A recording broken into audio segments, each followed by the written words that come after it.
Most of us have had the experience of just having really good chemistry with someone that we meet. In no time at all, we're just getting along and we really enjoy the company of the other person. But isn't it true that we've also had the opposite experience?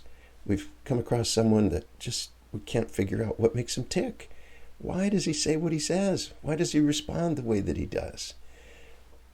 One of the things that you and I can do to improve the chemistry that we have with other people is to do a little bit of studying of the various personality styles. Now, it doesn't require a college degree. We don't have to get into all the nuances, 16 or 24 different styles of personalities. Perhaps just a basic discussion where we look at 4 characteristics that can help us to know how to modify our behavior. Now, before we even start, why are we talking about modifying our behavior? Shouldn't the other people modify their behavior to be more like us?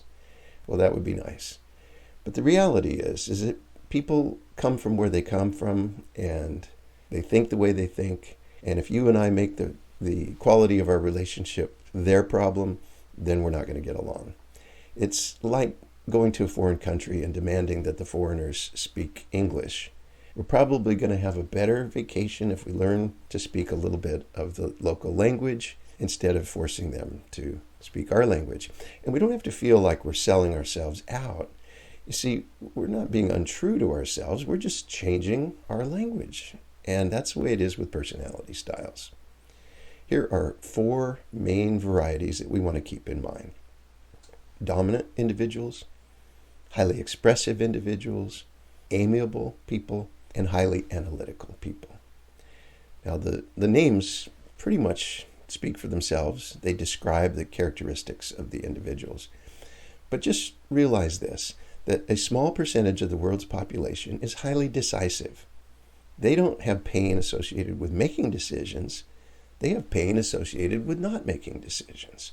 And so they get things done. They tend to be very productive, and they get tasks done, sometimes at the expense of relationships.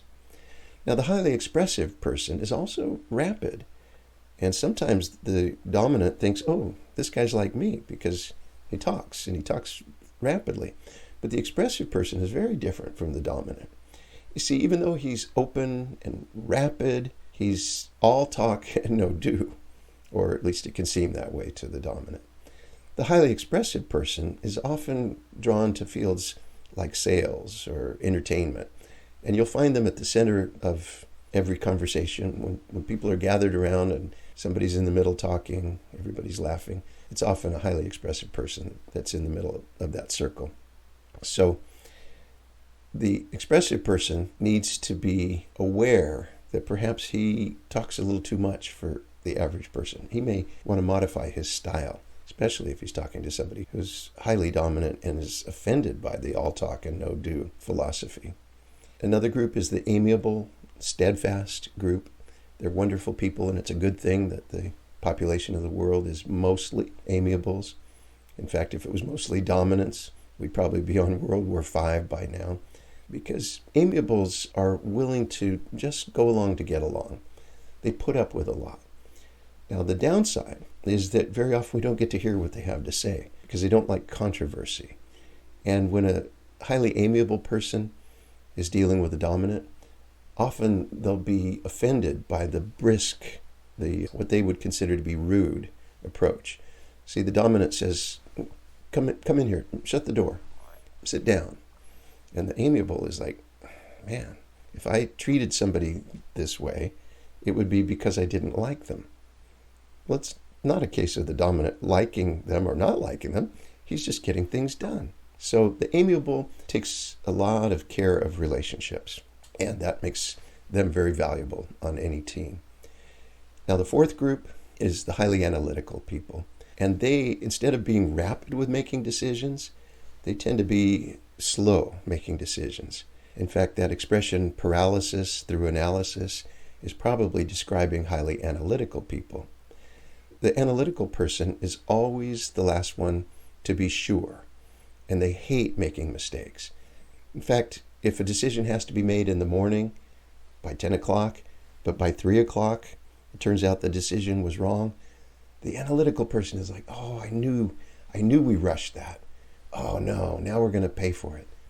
Whereas the dominant is just saying, well, we had to make a decision. We did the best we could. So these two groups grate on each other. They get on each other's nerves. And it's especially true when two people are married to each other. Let's say she is dominant and likes rapid decisions. He is analytical and hates to make decisions. See how they could get on each other's nerves. So that's just a brief overview. But now, how do we modify our behavior to improve the chemistry? Some examples can help. Let's say that an expressive person is in sales and he wants to improve his close ratio. See, if he is dealing with a highly expressive person, they're going to have chemistry right away, but he's still probably going to want to allow time for it. In fact, he might even say, you know what, I don't have time to go see that guy right now because we're going to talk each other's ears off. Now, the same salesperson goes to see the highly dominant, the decisive individual, and he's very much benefited by changing his style, not just socializing with somebody like he would with a fellow expressive, but now he's going to want to get straight to the bottom line. What will probably be in his best interest is to be able to say, look, here's where we need to be. Here's our proposal for you. And if you have any questions about how we got there, I'll be happy to answer them for you. And then get out. Leave. The dominant is going to recommend you to other people. He'll say, hey, call Joe. Even if he can't help you, he won't waste your time. Because that efficiency is so highly prized by the dominant style.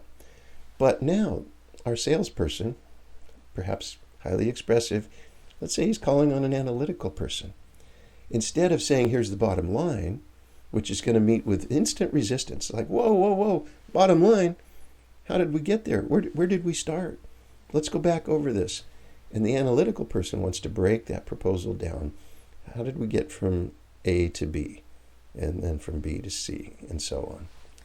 So just having an awareness of how you and I might adjust the pace and the content of our interactions with people is going to automatically reduce the amount of stress and improve the amount of cooperation and chemistry that we have with other people. Now, if you'd like to do a deeper dive into this, there's an excellent book called Surrounded by Idiots. And he's not really surrounded by idiots. It's just how it seems when we don't acknowledge that people are different. I'll leave a link to the book in the description below. Just remember this, though.